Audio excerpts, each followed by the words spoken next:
ਪਰ ਕੁਝ ਵੀ ਬਿਮਾਰੀ ਨਾ ਨਿਕਲੀ। ਉਹਦੀ ਬੇਚੈਨੀ ਸੇਠ ਦੀ ਨਾ ਵੱਧਦੀ ਜਾ ਰਹੀ ਹੈ। ਜਿਉਂ-ਜਿਉਂ ਸਮਾਂ ਬੀਤਦਾ ਹੈ ਤਿਉਂ-ਤਿਉਂ ਬੇਚੈਨੀ ਵੱਧਦੀ ਜਾ ਰਹੀ। ਗੱਲ ਸੁਣਿਓ, ਉਹਨੂੰ ਸਮਝ ਨਹੀਂ ਆ ਰਹੀ ਕਿ ਇਹ ਚੀਜ਼ ਵਰਤ ਕੀ ਰਹੀ ਮੇਰੇ ਨਾਲ। ਡਾਕਟਰਾਂ ਨੇ ਚੈੱਕ ਕਰ ਲਿਆ, ਬਿਮਾਰੀ ਕੋਈ ਨਹੀਂ, ਪਰ ਬੇਚੈਨੀ ਹੋ ਰਹੀ ਹੈ, ਬੇਚੈਨੀ ਬਹੁਤ ਜ਼ਿਆਦਾ ਹੈ। ਤੇ ਹੁਣ ਉਹਨੇ ਨੀਂਦ ਦੀਆਂ 2 ਗੋਲੀਆਂ ਵੀ ਖਾਧੀਆਂ, ਪਰ ਬੇਚੈਨੀ ਇੰਨੀ ਜ਼ਿਆਦਾ, ਨੀਂਦ ਦੀਆਂ 2 ਗੋਲੀਆਂ ਖਾਣ ਦੇ ਬਾਵਜੂਦ ਵੀ ਨੀਂਦ ਨਹੀਂ ਆ ਰਹੀ। ਕਈ ਵਾਰੀ ਇੱਦਾਂ ਹੁੰਦਾ ਹੈ, ਬੰਦਾ ਸੌਣ ਦੇ ਲਈ ਵੀ ਨੀਂਦ ਦੀ ਗੋਲੀ ਖਾਂਦਾ ਪਰ ਤਾਂ ਵੀ ਨੀਂਦ ਨਹੀਂ ਆਉਂਦੀ। ਅੰਦਰ ਟੈਨਸ਼ਨ ਇਹੋ ਜਿਹੀ ਹੈ, ਬੇਚੈਨੀ ਇਹੋ ਜਿਹੀ। ਇਹਨੇ 2 ਗੋਲੀਆਂ ਖਾਧੀਆਂ ਨੀਂਦ ਦੀਆਂ, ਪਰ ਉਹਦੇ ਬਾਵਜੂਦ ਵੀ ਨੀਂਦ ਨਹੀਂ ਆ ਰਹੀ। ਤੇ ਇਹਨੇ ਕੀਤਾ ਕਿ ਬੇਚੈਨੀ ਦੇ ਵਿੱਚ ਆਪਣਾ ਟਾਈਮ ਪਾਸ ਕਰਨਾ ਸ਼ੁਰੂ ਕੀਤਾ। ਤੇ ਤਕਰੀਬਨ ਰਾਤ ਦੇ 3 ਵੱਜ ਗਏ, ਅੰਮ੍ਰਿਤ ਵੇਲਾ ਹੋ ਗਿਆ 3। ਸਾਰੀ ਰਾਤ ਆਪਣੇ ਕਮਰੇ ਦੇ ਵਿੱਚ ਕਦੀ ਇੱਧਰ ਜਾਂਦਾ ਕਦੀ ਉੱਧਰ ਜਾਂਦਾ, ਪਰ ਬੇਚੈਨੀ ਵੱਧਦੀ ਜਾ ਰਹੀ। ਹੁਣ 3 ਵਜੇ ਕੀ ਕਰਦਾ, ਕਹਿੰਦਾ ਚੱਲ ਥੋੜਾ ਜਿਹਾ ਮੈਂ ਬਾਹਰ ਨਿਕਲਾਂ ਘਰੋਂ। ਹੁਣ ਜਦੋਂ ਘਰੋਂ ਬਾਹਰ ਨਿਕਲਿਆ, ਖੁੱਲੀ ਹਵਾ ਦੇ ਵਿੱਚ ਗਿਆ, ਥੋੜਾ ਜਿਹਾ ਸਕੂਨ ਮਿਲਿਆ, ਪਰ ਬੇਚੈਨੀ ਹੈ।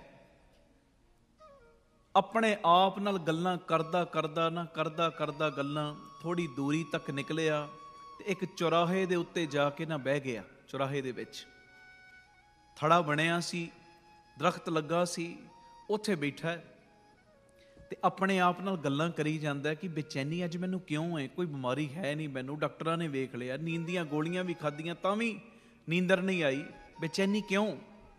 ਅਜੇ ਸੋਚ ਹੀ ਰਿਹਾ, ਇਹਨੇ ਨੂੰ ਇੱਕ ਕੁੱਤਾ ਆਇਆ, ਕੁੱਤੇ ਨੇ ਇਹਦੀ ਇੱਕ ਚੱਪਲ ਆਪਣੇ ਮੂੰਹ 'ਚ ਪਾਈ ਤੇ ਭੱਜ ਗਿਆ। ਜਦੋਂ ਕੁੱਤੇ ਨੂੰ ਵੇਖਿਆ ਭੱਜਦਿਆਂ ਕਿ ਇਹਨੇ ਮੇਰੀ ਚੱਪਲ ਚੋਰੀ ਕਰ ਲਈ, ਚੱਪਲ ਚੱਕ ਲਈ ਹੈ, ਮੂੰਹ ਦੇ ਵਿੱਚ ਪਾ ਕੇ ਭੱਜਿਆ। ਸੁਣਨ ਵਾਲੀ ਗੱਲ ਜੇ, ਤੇ ਇਹ ਕੁੱਤੇ ਦੇ ਮਗਰ ਭੱਜਿਆ। ਜਦੋਂ ਕੁੱਤੇ ਦੇ ਮਗਰ ਭੱਜਿਆ, ਥੋੜੀ ਦੂਰੀ ਤੇ ਜਾ ਕੇ ਇੱਕ ਝੌਂਪੜ ਪੱਟੀ ਵਾਲੇ ਇਲਾਕੇ 'ਚ ਕੁੱਤਾ ਵੜ ਗਿਆ।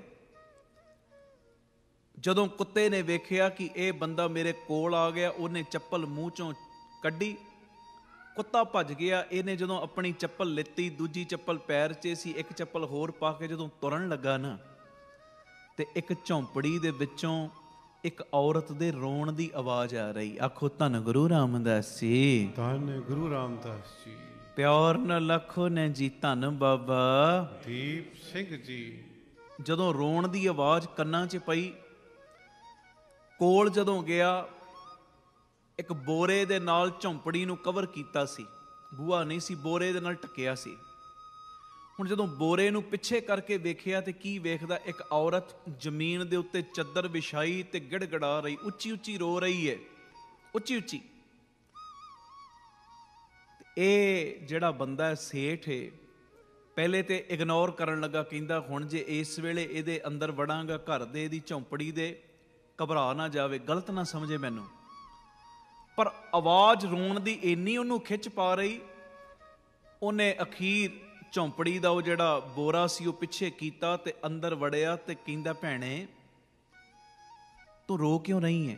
ਪਹਿਲੇ ਤੇ ਉਹ ਘਬਰਾਈ, ਉਹ ਕਹਿੰਦਾ ਡਰ ਨਾ, ਮੈਂ ਕੋਈ ਗੰਦੀ ਨੀਅਤ ਨਾਲ, ਮਾੜੀ ਨੀਅਤ ਨਾਲ ਨਹੀਂ ਆਇਆ, ਤੇਰੇ ਰੋਣ ਦਾ ਤੇਰੇ ਕੋਲੋਂ ਕਾਰਨ ਪੁੱਛ ਰਿਹਾ, ਤੂੰ ਰੋ ਕਿਉਂ ਰਹੀ ਹੈ। ਤੇ ਉਸ ਵੇਲੇ ਨਾ ਕਹਿੰਦੀ, ਮੇਰਾ ਆ 7-8 ਸਾਲ ਦਾ ਬੱਚਾ ਹੈ, ਇਹ ਬਹੁਤ ਜ਼ਿਆਦਾ ਬਿਮਾਰ ਹੈ। ਡਾਕਟਰਾਂ ਨੇ ਤਕਰੀਬਨ ਜਵਾਬ ਦਿੱਤਾ ਤੇ ਡਾਕਟਰਾਂ ਨੇ ਇੱਥੋਂ ਤੱਕ ਕਿਹਾ, ਜੇ ਇਹਦਾ ਇਲਾਜ ਕਰਾਉਣਾ ਤਕਰੀਬਨ 1.5 ਲੱਖ ਰੁਪਈਆ ਲੱਗਣਾ। ਤੇ ਮੈਂ ਲੋਕਾਂ ਦੇ ਘਰਾਂ ਵਿੱਚ ਪੋਚੇ ਮਾਰਦੀ ਆ, ਭਾਂਡੇ ਮਾਂਜਦੀ ਆ, ਮੇਰੇ ਕੋਲ 1.5 ਲੱਖ ਨਹੀਂ। ਉਹ ਕਹਿੰਦਾ ਕਿਸੇ ਕੋਲੋਂ ਮੰਗ ਲੈਂਦੀ। ਕਹਿੰਦੀ ਬੜਿਆਂ ਕੋਲੋਂ ਮੰਗਿਆ, ਪਰ ਮੇਰੀ ਗਰੀਬੀ ਦਾ ਸਾਰਿਆਂ ਨੇ ਮਜ਼ਾਕ ਉਡਾਇਆ, ਕਿਸੇ ਨੇ ਮੇਰੀ ਮਦਦ ਨਹੀਂ ਕੀਤੀ। ਕਹਿੰਦਾ ਫਿਰ ਰੋ ਕਿਉਂ ਰਹੀ ਹੈ। ਤੇ ਉਸ ਵੇਲੇ ਔਰਤ ਪਤਾ ਕੀ ਕਹਿੰਦੀ, ਕਹਿੰਦੀ ਵੀਰਾ ਰੋਵਾਂ ਨਾ ਤੇ ਕੀ ਕਰਾਂ, ਉਦਾਂ ਹਰ ਵੇਲੇ ਰੋਂਦੀ ਰਹਿੰਦੀ ਸਾਂ, ਪਰ ਕੱਲ ਇੱਕ ਸਾਧੂ ਮਹਾਤਮਾ ਮੈਨੂੰ ਮਿਲੇ, ਉਹਨਾਂ ਨੇ ਮੈਨੂੰ ਇੱਕ ਜੁਗਤ ਸਿਖਾਤੀ ਕਿ ਹਰ ਵੇਲੇ ਰੋਣ ਨਾਲ ਕੁਝ ਗੱਲ ਨਹੀਂ ਬਣਨੀ। ਜੇ ਰੋਣਾ ਹੀ ਨਾ ਤੇ ਪਰਮੇਸ਼ਰ ਦੇ ਅੱਗੇ ਰੋ, ਪਰਮੇਸ਼ਰ ਦੇ ਅੱਗੇ। ਕਹਿੰਦੇ ਮਹਾਂਪੁਰਖਾਂ ਨੇ ਮੈਨੂੰ ਕਿਹਾ ਸਵੇਰੇ ਤੂੰ 3 ਵਜੇ ਉੱਠ, ਚੱਦਰ ਵਿਛਾ ਲੈ ਜ਼ਮੀਨ ਦੇ ਉੱਤੇ ਤੇ ਪਰਮੇਸ਼ਰ ਦੇ ਚਰਨਾਂ ਦਾ ਧਿਆਨ ਧਰ ਕੇ ਉਹਦੇ ਅੱਗੇ ਗਿੜਗਿੜਾ, ਉਹਦੇ ਅੱਗੇ ਪੁਕਾਰ ਕਰ ਕਿ ਹੇ ਪਰਮੇਸ਼ਰ ਸਾਈਂ, ਮੈਂ ਬੜੇ ਹੀਲੇ ਵਸੀਲੇ ਕਰਕੇ ਵੇਖ ਲਏ ਨੇ, ਹੁਣ ਤੂੰ ਆਪ ਹੀ ਕੋਈ ਵਿਧ ਬਣਾ ਦੇ। ਆਖੋ ਧੰਨ ਗੁਰੂ ਰਾਮਦਾਸ ਜੀ, ਧੰਨ ਗੁਰੂ ਰਾਮਦਾਸ ਜੀ। ਪਿਆਰ ਨਾਲ ਲਖੋ ਨੇ ਜੀ ਧੰਨ ਬਾਬਾ ਦੀਪ ਸਿੰਘ ਜੀ। ਕਿ ਹੁਣ ਤੂੰ ਆਪ ਹੀ ਕੋਈ ਵਿਧ ਬਣਾ, ਮੈਂ ਬੜੇ ਹੀਲੇ ਵਸੀਲੇ ਕਰਕੇ ਵੇਖ ਲਏ ਪਰ ਮੇਰੇ ਬੱਚੇ ਦਾ ਇਲਾਜ ਮੈਂ ਕਰਵਾ ਨਹੀਂ ਪਾ ਰਹੀ, ਹੁਣ ਕੋਈ ਮੇਰੀ ਮਦਦ ਕਰਨ ਨੂੰ ਵੀ ਤਿਆਰ ਨਹੀਂ, ਤੂੰ ਆਪ ਕੋਈ ਹੀਲਾ, ਆਪ ਕੋਈ ਕਿਰਪਾ ਦਾ ਖਾਤਾ ਖੋਲ। ਤੇ ਉਸ ਵੇਲੇ ਨਾ ਉਹ ਸੇਠ ਸ਼ਾਹੂਕਾਰ ਬਹੁਤ ਸੀ, ਉਹਨੇ ਇੱਕਦਮ ਹਸਪਤਾਲ ਫੋਨ ਕੀਤਾ, ਐਂਬੂਲੈਂਸ ਆ ਗਈ, ਐਂਬੂਲੈਂਸ ਦੇ ਵਿੱਚ ਬੱਚੇ ਨੂੰ ਪਾਇਆ, ਹਸਪਤਾਲ ਲੈ ਕੇ ਪਹੁੰਚੇ। ਜੋ ਵੀ ਬੱਚੇ ਦੇ ਇਲਾਜ ਦਾ 1.5 ਲੱਖ ਰੁਪਏ ਦਾ ਖਰਚਾ ਸੀ ਆਪਣੀ ਜ਼ਿੰਮੇਵਾਰੀ ਲੈ ਲਈ। ਇਸ ਔਰਤ ਦੀ ਇੱਕ ਲੜਕੀ ਸੀ, ਉਹਨੂੰ ਪੜ੍ਹਾਉਣ ਦੀ ਜ਼ਿੰਮੇਵਾਰੀ ਵੀ ਚੱਕ ਲਈ। ਤੇ ਉਹ ਕਹਿੰਦਾ ਤੂੰ ਘਬਰਾ ਨਾ ਭੈਣੇ, ਤੂੰ ਇਉਂ ਕਰ, ਅੱਜ ਤੋਂ ਮੇਰੇ ਘਰ ਦੇ ਵਿੱਚ, ਮੇਰੇ ਬੰਗਲੇ ਦੇ ਵਿੱਚ ਤੂੰ ਕੰਮ ਕਰਨਾ, ਜਿੱਥੇ ਨੌਕਰਾਂ ਦਾ ਕੁਆਟਰ ਬਣਾਇਆ ਹੁੰਦਾ ਨਾ, ਉਸ ਜਗ੍ਹਾ ਦੇ ਉੱਤੇ ਰਹਿਣ ਨੂੰ ਥਾਂ ਵੀ ਦੇਤੀ। ਆਖੋ ਧੰਨ ਗੁਰੂ ਰਾਮਦਾਸ ਜੀ, ਧੰਨ ਗੁਰੂ ਰਾਮਦਾਸ। ਪਿਆਰ ਨਾਲ ਆਖੋ ਨੇ ਜੀ ਧੰਨ ਬਾਬਾ ਦੀਪ ਸਿੰਘ ਜੀ। ਫਿਰ ਆਖੋ ਧੰਨ ਬਾਬਾ ਦੀਪ ਸਿੰਘ ਜੀ। ਹੁਣ ਉਹ ਔਰਤ ਜਿਹੜੀ ਸਵੇਰੇ ਗਿੜਗਿੜਾ ਰਹੀ ਹੈ ਪਰਮੇਸ਼ਰ ਦੇ ਅੱਗੇ, ਰਹਿਣ ਨੂੰ ਘਰ ਵੀ ਮਿਲ ਗਿਆ, ਬੱਚੇ ਦੇ ਇਲਾਜ ਦੀ ਵੀ ਵਿਧ ਬਣ ਗਈ, ਜਿਹੜੀ ਦੂਸਰੀ ਲੜਕੀ ਹੈ ਉਹਦੀ ਪੜ੍ਹਾਈ ਦੀ ਵੀ ਵਿਧ ਬਣ ਗਈ। ਹੁਣ ਇਹ ਜਿਹੜਾ ਸੇਠ ਹੈ ਨਾ, ਸੇਠ ਇੱਕਦਮ ਸੋਚਦਾ, ਧਿਆਨ ਕਰਦਾ, ਕਹਿੰਦਾ ਓਹੋ ਹੋ, ਮੈਨੂੰ ਸਮਝ ਨਹੀਂ ਆ ਰਹੀ ਸੀ ਬੇਚੈਨੀ ਕਿਉਂ ਹੈ। ਬੇਚੈਨੀ ਤੇ ਮੇਰੀ ਉਸੇ ਵੇਲੇ ਖਤਮ ਹੋ ਗਈ ਜਦੋਂ ਮੈਂ ਐਂਬੂਲੈਂਸ ਵਾਲੇ ਨੂੰ ਫੋਨ ਕੀਤਾ, ਹਸਪਤਾਲ ਫੋਨ ਕੀਤਾ, ਬੇਚੈਨੀ ਤੇ ਉਦੋਂ ਹੀ ਮੁੱਕ ਗਈ। ਇਹ ਸੀ ਵੈਸੇ ਕਰਮ ਪ੍ਰਧਾਨ ਜਿਹੜਾ ਸੇਠ, ਪਰ ਕਿਤੇ ਕਿਤੇ ਥੋੜਾ ਥੋੜਾ ਨਾਸਤਿਕ ਵੀ ਸੀ। ਤੇ ਉਸ ਵੇਲੇ ਨਾ ਕਈ ਸਵਾਲ ਇਹਦੇ ਅੰਦਰ ਜਨਮ ਲੈਣ ਲੱਗ ਪਏ। ਕਹਿੰਦਾ ਬੇਚੈਨੀ ਤੇ ਮੇਰੀ ਉਦੋਂ ਮੁੱਕ ਗਈ ਜਦੋਂ ਮੈਂ ਐਂਬੂਲੈਂਸ ਲਈ ਫੋਨ ਕੀਤਾ। ਕਹਿੰਦਾ ਹੁਣ ਸਵਾਲ ਚੱਲਣ ਲੱਗ ਪਏ ਨਾ, ਕਹਿੰਦਾ ਕਿਹੜੀ ਤਾਕਤ ਸੀ ਜਿਹੜੀ ਮੈਨੂੰ ਇੱਥੇ ਖਿੱਚ ਕੇ ਲੈ ਆਈ ਹੈ ਜੀ, ਇੱਕਦਮ ਕਿਹੜੀ ਤਾਕਤ ਨੇ ਮੇਰੇ ਅੰਦਰ ਬੇਚੈਨੀ ਕਰਾਈ, ਕਿਵੇਂ ਉਹ ਕੁੱਤਾ ਆਇਆ ਮੇਰੀ ਚੱਪਲ ਚੱਕ ਕੇ ਲੈ ਗਿਆ, ਮੈਂ ਉਹਦੇ ਮਗਰ ਮਗਰ ਇੱਧਰ ਆ ਗਿਆ, ਕਿਹੜੀ ਤਾਕਤ ਸੀ ਜਿਹੜੀ ਮੈਨੂੰ ਇੱਥੇ ਖਿੱਚ ਕੇ ਲਿਆਈ? ਕਿ ਇਹੋ ਹੀ ਈਸ਼ਵਰ ਹੈ, ਕਿ ਇਹੋ ਹੀ ਪਰਮਾਤਮਾ ਹੈ? ਆਖੋ ਧੰਨ ਗੁਰੂ ਰਾਮਦਾਸ ਜੀ, ਧੰਨ ਗੁਰੂ ਰਾਮਦਾਸ। ਕਹਿੰਦਾ ਜੇ ਇਹੋ ਹੀ ਪਰਮਾਤਮਾ, ਇਹੋ ਹੀ ਈਸ਼ਵਰ ਹੈ ਤੇ ਲੋਕ ਧਰਮ ਦੇ ਨਾਂ ਤੇ, ਜਾਤ ਪਾਤ ਦੇ ਨਾਂ ਤੇ ਲੜਦੇ ਕਿਉਂ ਨੇ? ਮੈਂ ਇਹ ਔਰਤ ਦੇ ਕੋਲ ਆਇਆ ਵਾਂ, ਪਰ ਔਰਤ ਕੋਲੋਂ ਮੈਂ ਜਾਤ ਨਹੀਂ ਪੁੱਛੀ ਤੂੰ ਕਿਹੜੀ ਜਾਤ ਦੀ ਹੈ, ਮੈਂ ਤੇ ਉਹਨੂੰ ਰੋਂਦਿਆਂ ਵੇਖਿਆ ਤੇ ਉਹਦੀ ਮਦਦ ਕਰ ਦਿੱਤੀ। ਆਖੋ ਧੰਨ ਗੁਰੂ ਰਾਮਦਾਸ ਜੀ, ਧੰਨ ਗੁਰੂ ਰਾਮਦਾਸ। ਪਿਆਰ ਨਾਲ ਆਖੋ ਨਾ ਜੀ ਧੰਨ ਬਾਬਾ ਦੀਪ ਸਿੰਘ ਜੀ। ਪਰਮੇਸ਼ਰ ਨੇ ਉਸ ਔਰਤ ਦਾ ਦਰਦ ਵੇਖ ਕੇ ਕਹਿੰਦਾ ਮੈਨੂੰ ਇਉਂ ਲੱਗਦਾ ਮੈਨੂੰ ਇੱਥੇ ਬੁਲਾਉਣ ਦੀ ਆਪ ਵਿਧ ਬਣਾਈ ਹੈ, ਆਪ ਹੈ ਜੀ। ਤੇ ਵਿਧ ਵੀ ਏਦਾਂ ਘੁਮਾ ਕੇ ਬਣਾਈ, ਸਾਰੀ ਗੱਲ ਵੱਲ ਧਿਆਨ ਦੇਈ ਜਾਂਦਾ। ਤੇ ਹੁਣ ਧਿਆਨ ਦੇਣਾ, ਇਹ ਗੱਲ ਦਾ ਜਿਹੜਾ ਨਿਚੋੜ ਹੈ ਸੁਣਿਓ ਧਿਆਨ ਨਾਲ। ਆਖੋ ਧੰਨ ਗੁਰੂ ਰਾਮਦਾਸ ਜੀ, ਧੰਨ ਗੁਰੂ ਰਾਮਦਾਸ ਜੀ। ਕਹਿੰਦਾ ਮੈਂ ਹਮੇਸ਼ਾ ਨਾਸਤਿਕਤਾ ਵੱਲ ਵੱਧਦਾ ਰਿਹਾ, ਕਰਮ ਪ੍ਰਧਾਨ ਮੇਰਾ ਜੀਵਨ ਹੈ, ਕਰਮ ਕਰਦਾ ਵਾਂ, ਪਰ ਨਾਸਤਿਕਤਾ ਵਾਲਾ ਮੇਰਾ ਜੀਵਨ ਹੈ। ਕਹਿੰਦਾ ਅੱਜ ਮੈਨੂੰ ਇੱਕ ਗੱਲ ਦਾ ਗਿਆਨ ਹੋ ਗਿਆ ਕਿ ਜਦੋਂ ਕੋਈ ਬੰਦਾ ਪਰਮੇਸ਼ਰ ਦੀ ਬਣਾਈ ਹੋਈ ਖਲਕਤ ਦੀ ਸ਼ਰਧਾ ਤੇ ਭਾਵਨਾ ਦੇ ਨਾਲ ਸੇਵਾ ਕਰਦਾ ਹੈ ਨਾ, ਜਿਹੜਾ ਸ਼ਰਧਾ ਤੇ ਭਾਵਨਾ ਦੇ ਨਾਲ ਉਹਦੀ ਖਲਕਤ ਦੀ ਸੇਵਾ ਕਰਦਾ ਹੈ, ਉਸ ਬੰਦੇ ਦੀਆਂ ਬੇਚੈਨੀਆਂ ਪਰਮੇਸ਼ਰ ਆਪੇ ਹੀ ਦੂਰ ਕਰ ਦਿੰਦਾ ਹੈ। ਆਖੋ ਧੰਨ ਗੁਰੂ ਰਾਮਦਾਸ ਜੀ, ਧੰਨ ਗੁਰੂ ਰਾਮਦਾਸ ਜੀ। ਇਹ ਮੇਰੀ ਬੇਨਤੀ ਏ, ਬੇਨਤੀ ਉਹਦੇ ਬਣਾਏ ਹੋਏ ਇਨਸਾਨਾਂ ਦੀ, ਉਹਦੀ ਬਣਾਈ ਹੋਈ ਖਲਕਤ ਦੀ, ਉਹਦੀ ਬਣਾਈ ਹੋਈ ਕੁਦਰਤ ਦੀ, ਉਹਦੇ ਬਣਾਏ ਹੋਏ ਜੀ ਜਨਤਾ ਦੀ ਸੇਵਾ ਕਰਿਆ ਕਰੋ ਜੀ। ਸੇਵਾ ਜਦੋਂ ਸੇਵਾ ਕਰੋਗੇ ਨਾ, ਤੁਹਾਡੀਆਂ ਬੇਚੈਨੀਆਂ ਆਪੇ ਖਤਮ ਹੋਣ ਲੱਗ ਪੈਣਗੀਆਂ। ਜਦੋਂ ਸੇਵਾ ਕਰੋਗੇ ਤੁਹਾਨੂੰ ਇੱਕ ਅਨੋਖਾ ਸਕੂਨ ਆਪੇ ਮਿਲਣਾ ਸ਼ੁਰੂ ਹੋ ਜਾਏਗਾ। ਮੈਂ ਇੱਕ ਗੱਲ ਕਹਾਂ, ਆਖੋ ਧੰਨ ਗੁਰੂ ਰਾਮਦਾਸ ਜੀ। ਧੰਨ ਗੁਰੂ ਰਾਮਦਾਸ ਜੀ। ਜੇ ਪਰਮੇਸ਼ਰ ਨੂੰ ਪਾਉਣਾ ਚਾਹੁੰਦੇ ਹੋ ਨਾ, ਪਰਮੇਸ਼ਰ ਨੂੰ ਪਾਉਣਾ ਚਾਹੁੰਦੇ ਹੋ, ਤੇ ਪਿਆਰਿਓ ਇਨਸਾਨੀਅਤ ਆਪਣੇ ਅੰਦਰ ਲੈ ਕੇ ਆਓ। ਇਨਸਾਨੀਅਤ ਤੇ ਪਰਮੇਸ਼ਰ ਦੀ ਬਣਾਈ ਹੋਈ ਖਲਕਤ ਦੀ ਸੇਵਾ ਸ਼ੁਰੂ ਕਰ ਦਿਓ। ਮੈਂ ਕਈ ਵਾਰੀ ਇਹ ਬਚਨ ਕਰਦਾ ਕਿ ਸੰਗਤ ਦੀ ਸੇਵਾ ਕਰੋ, ਉਹਦੀ ਬਣਾਈ ਹੋਈ ਇਹ ਖਲਕਤ ਦੀ ਸੇਵਾ ਕਰੋ। ਜਦੋਂ ਇਹਨਾਂ ਦੀ ਸੇਵਾ ਕਰੋਗੇ ਨਾ, ਇਹਨਾਂ ਵਿੱਚ ਹੀ ਪਰਮੇਸ਼ਰ ਵਸਦਾ ਹੈ ਤੇ ਪਰਮੇਸ਼ਰ ਦੀ ਖੁਸ਼ੀ ਆਟੋਮੈਟਿਕ ਤੁਹਾਡੀ ਝੋਲੀ 'ਚ ਪੈ ਜਾਏਗੀ। ਆਖੋ ਧੰਨ ਗੁਰੂ ਰਾਮਦਾਸ ਜੀ। ਧੰਨ ਗੁਰੂ ਰਾਮਦਾਸ ਜੀ। ਉਹ ਲਾਚਾਰ ਜਿਹੜੇ ਬੇਬਸ ਨੇ, ਉਹਨਾਂ ਦੀ ਮਦਦ ਕਰੋ। ਮਦਦ ਤੇ ਪਿਆਰੇ ਬੜੇ ਅਗਲੇ ਬੋਲ ਨੇ, ਕਹਿੰਦੇ ਲਾਚਾਰਾਂ ਦੀ, ਬੇਸਹਾਰਿਆਂ ਦੀ ਤੁਸੀਂ ਮਦਦ ਕਰੋ, ਕਿਉਂਕਿ ਈਸ਼ਵਰ ਇਹਨਾਂ ਦੇ ਨੇੜੇ ਤੇੜੇ ਹੀ ਰਹਿੰਦਾ ਹੈ। ਆਖੋ ਧੰਨ ਗੁਰੂ ਰਾਮਦਾਸ ਜੀ। ਧੰਨ ਗੁਰੂ ਰਾਮਦਾਸ ਜੀ। ਪਿਆਰ ਨਾਲ ਲਖੋ ਨੇ ਜੀ ਧੰਨ ਬਾਬਾ ਦੀਪ ਸਿੰਘ ਜੀ। 2 ਕਿ 3 ਗੱਲਾਂ ਹੋ ਗਈਆਂ ਇਸ ਨਿੱਕੀ ਜੀ ਇਸ ਸਟੋਰੀ ਦੇ ਵਿੱਚ। ਸ਼ਾਇਦ ਕਈ ਸਮਝ ਪਾਏ ਨੇ, ਕਈ ਨਹੀਂ ਸਮਝ ਪਾਏ। 1-2 ਗੱਲਾਂ ਤੇ ਮੈਂ ਬੋਲ ਦਿੱਤੀਆਂ ਕਿ ਜੇ ਈਸ਼ਵਰ ਨੂੰ ਪਾਉਣਾ, ਉਹਦੀ ਖੁਸ਼ੀ ਲੈਣੀ, ਉਹਦੀ ਬਣਾਈ ਹੋਈ ਖਲਕਤ ਦੀ ਸੇਵਾ ਕਰੋ। ਤੇ ਇੱਕ ਗੱਲ ਤੁਸੀਂ ਮੇਨ ਪੁਆਇੰਟ ਪਤਾ ਨਹੀਂ ਪਕੜਿਆ ਕਿ ਨਹੀਂ ਪਕੜਿਆ, ਉਹ ਬੀਬੀ ਅੰਮ੍ਰਿਤ ਵੇਲੇ ਉੱਠ ਕੇ ਪੁਕਾਰ ਕਰ ਰਹੀ ਸੀ। ਅੰਮ੍ਰਿਤ ਵੇਲੇ ਉੱਠ ਕੇ, ਆਖੋ ਧੰਨ ਗੁਰੂ ਰਾਮਦਾਸ ਜੀ। ਧੰਨ ਗੁਰੂ ਰਾਮਦਾਸ ਜੀ। ਅੰਮ੍ਰਿਤ ਵੇਲੇ ਇੱਕ ਮਹਾਂਪੁਰਖਾਂ ਨੇ ਕਿਹਾ, ਤੂੰ ਅੰਮ੍ਰਿਤ ਵੇਲੇ ਉੱਠ ਕੇ ਪਰਮੇਸ਼ਰ ਦੇ ਅੱਗੇ ਗਿੜਗੜਾ। ਲੋਕਾਂ ਦੇ ਅੱਗੇ ਤੈਨੂੰ ਗਿੜਗੜਾਉਣ ਦੀ ਲੋੜ ਨਹੀਂ। ਤੂੰ ਅੰਮ੍ਰਿਤ ਵੇਲੇ ਉੱਠ ਕੇ ਪਰਮੇਸ਼ਰ ਦੇ ਅੱਗੇ ਗਿੜਗੜਾ, ਉਹਦੇ ਅੱਗੇ ਰੋ। ਤੇ ਜਿਹੜਾ ਉਹਦੇ ਅੱਗੇ ਰੋਂਦਾ ਹੈ ਨਾ, ਉਹਨੂੰ ਫਿਰ ਦੁਨੀਆ ਦੇ ਅੱਗੇ ਨਹੀਂ ਰੋਣਾ ਪੈਂਦਾ ਹੈ ਜੀ। ਆਖੋ ਧੰਨ ਗੁਰੂ ਰਾਮਦਾਸ ਜੀ। ਧੰਨ ਗੁਰੂ ਰਾਮਦਾਸ। ਉਹਨੇ ਅੰਮ੍ਰਿਤ ਵੇਲੇ ਉੱਠ ਕੇ ਇੱਕੋ ਦਿਨ ਪੁਕਾਰ ਕੀਤੀ ਤੇ ਸਾਰੇ ਕਾਰਜ ਉਹਦੇ ਸਿੱਧੇ ਹੋਣੇ ਸ਼ੁਰੂ ਹੋ ਗਏ ਹੈ ਜੀ। ਇੱਕ ਤੇ ਅੰਮ੍ਰਿਤ ਵੇਲਾ ਸੰਭਾਲੋ, ਦੂਜਾ ਉਹਦੀ ਬਣਾਈ ਹੋਈ ਖਲਕਤ ਦੀ ਸੇਵਾ ਕਰੋ। ਬਣਾਈ ਹੋਈ ਖਲਕਤ ਦੀ, ਇਨਸਾਨੀਅਤ ਦੀ ਸੇਵਾ ਕਰੋ। ਚੰਗੇ ਇਨਸਾਨ ਬਣੋ, ਨੇਕ ਇਨਸਾਨ ਬਣੋ। ਮੈਂ ਤਕਰੀਬਨ ਬਿਨ ਨਾਗਾ ਇਹ ਲਫ਼ਜ਼ ਬੋਲਦਾ, ਬਿਨ ਨਾਗਾ। ਹਿੰਦੂ, ਮੁਸਲਮ, ਸਿੱਖ, ਈਸਾਈ ਅਸੀਂ ਬਾਅਦ ਚੋਂ ਆ। ਉਹ ਚੰਗੇ ਬੰਦੇ ਬਣ ਜਾਓ ਪਹਿਲੇ। ਆਖੋ ਧੰਨ ਗੁਰੂ ਰਾਮਦਾਸ ਜੀ। ਧੰਨ ਗੁਰੂ ਰਾਮਦਾਸ। ਚੰਗੇ ਬੰਦੇ ਬਣੋ, ਨੇਕ ਇਨਸਾਨ ਬਣੋ। ਲੋਕ ਤੁਹਾਡੇ ਵੱਲ ਇਸ਼ਾਰੇ ਕਰ ਕਰਕੇ ਕਹਿਣ, ਜੇ ਜੀਵਨ ਬਣਾਉਣਾ ਤੇ ਇਹਦੇ ਵਰਗਾ ਬਣਾਉਣਾ। ਆਨੰਦ ਆਏਗਾ ਫਿਰ, ਆਨੰਦ।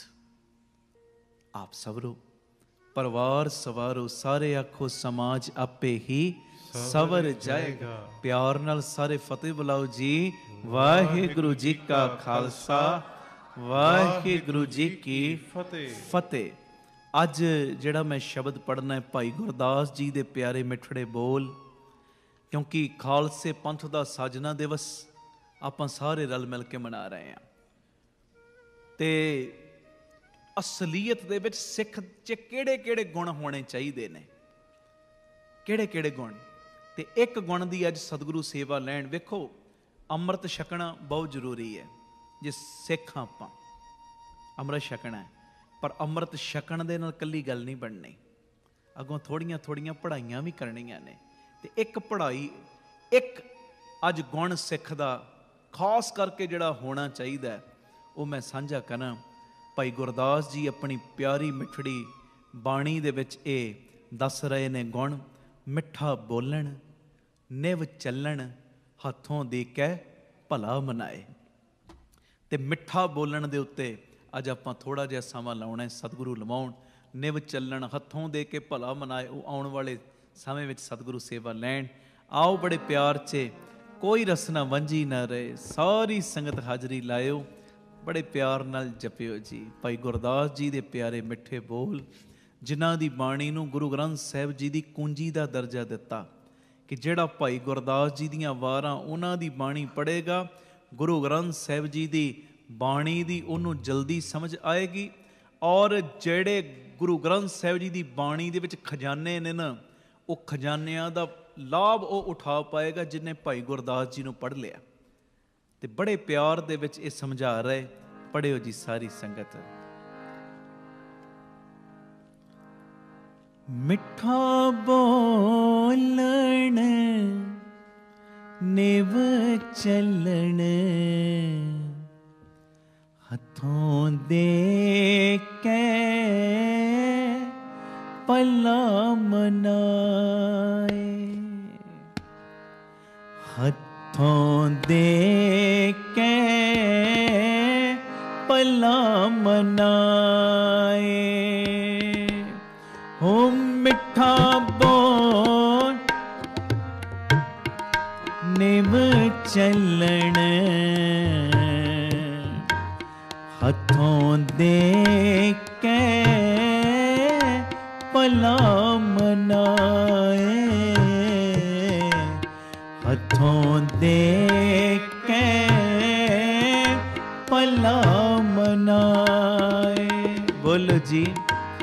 ਮਿੱਠਾ ਬੋਲਣ ਨਿਵ ਚੱਲਣ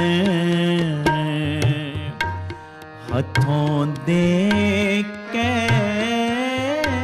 ਪੱਲਾ ਮਨਾਏ, ਹੱਥੋਂ ਦੇ ਕੇ ਪੱਲਾ ਮਨਾਏ।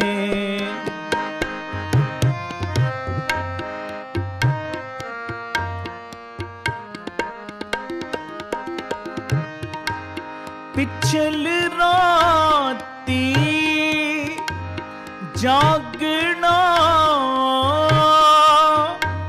ਨਾਮਦਾਨ ਇਸਨਾਨ ਦੇਣਾ ਏ।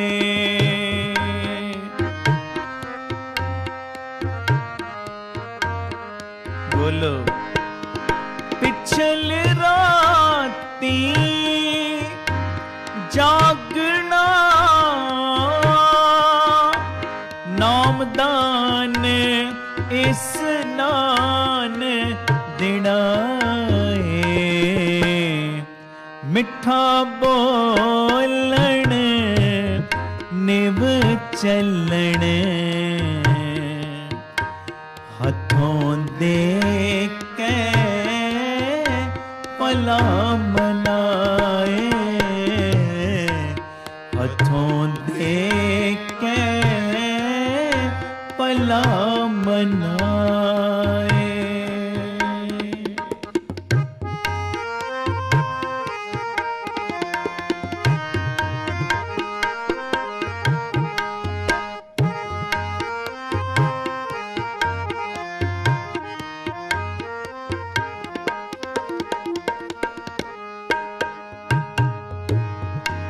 ਥੋੜਾ ਸਾਵਣਾ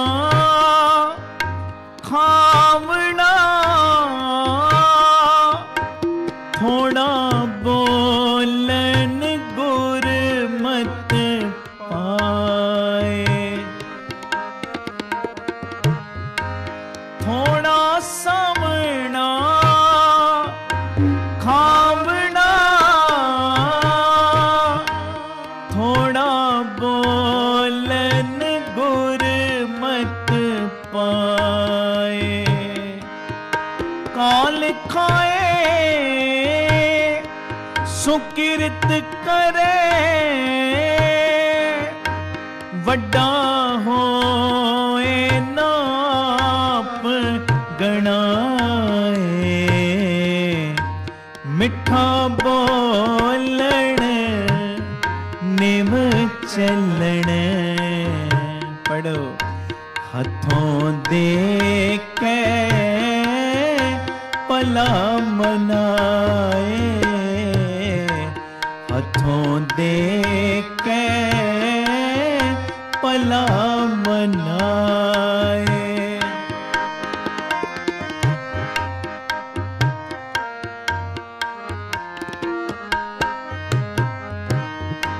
ਸਾਧ ਸੰਗਤ ਮਿਲ ਗਾਵਦੇ ਰਾਤ ਦੇ ਹੈ ਨਿਤ ਚੱਲ ਚੱਲ ਜਾਏ।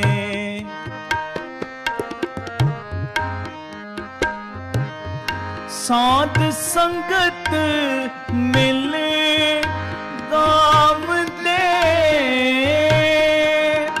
ਰਾਤ हाथ दे है नित चल चल जाए।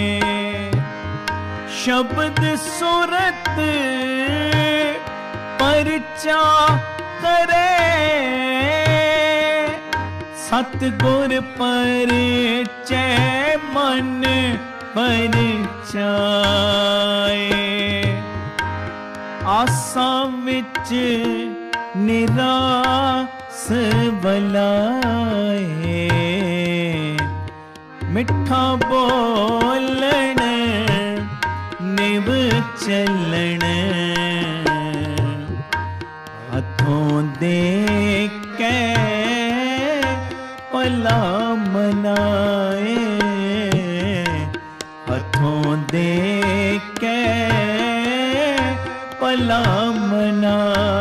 सारी संगत बोलो, मिठा बोलन निव चलन, हथों दे के भला मनाए, हथों दे के भला मना। मिठा बोलन निव चलन, बोलो जी। मिठा बोलन निव चलन, हथों दे के भला मनाए। शब्द सुरत लिव लीन होए, दरगह मान ने माना पाए। मिठा बोलन निव चलन, बोलो मिठा बोलन निव चलन, हथों दे के भला मनाए। मिठा बोलन निव चलन, हथों दे के भला मनाया। एक मन एक आराधना, दुबदा दूजा पाँव मिटाया। मिठा बोलन निव चलन, गुरमुख सदा सुहागणी, पीर राखिया और तार। मिठा बोले निव चले, सेजे रवे पतार। शोभावंती सुहागणी, जिन गुर का हेत अपार। मिठा बोलन निव चलन, बोलो जी सारे। मिठा बोलन निव चलन, निव चलन। मिठा बोलन निव चलन, हथों देना आप गणाया। चार पदार्थ पिछे लाया, मिठा बोलन निव चलन।